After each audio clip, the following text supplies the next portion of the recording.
জানেন কি বন্ধুরা, গল্পের মাধ্যমে আপনাদের বলতে চাই যাতে আপনাদের শুনতেও ভালো লাগে।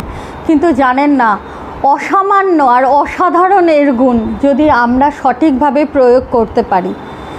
মা লক্ষ্মী ভীষণ চঞ্চলা। আমি বহুবার আমার নানান রকম ভিডিওতে বা রিলসে বলেছি, মা লক্ষ্মীকে সন্তুষ্ট করার জন্য উনি কিন্তু একদম ছোট্ট বাচ্চার মতন, আপনাকে বাচ্চাদের মতন ওনাকে যত্ন করতে হবে না, অনেক কিছু দিতে হবে না, কিন্তু কিছু নিয়ম নিষ্ঠা পালন করলেই আপনি পেতে পারেন ওনার সম্পূর্ণ কৃপা দৃষ্টি। কী করতে হবে? পূর্ণিমার রাতে, হ্যাঁ বন্ধুরা, অতি অবশ্যই পূর্ণিমার রাতে আপনি মা লক্ষ্মীকে যে কোনো সাদা মিষ্টির ভোগ নিবেদন করুন। আর তারপরে পুজো করে আপনার মনের ইচ্ছে মাকে জানানোর পর সেই ভোগ বাড়ির সবাই খুব মনে আনন্দ করে খান। দেখবেন ধীরে ধীরে আপনার বাড়িতে ধন সম্পদে ভরে উঠবে।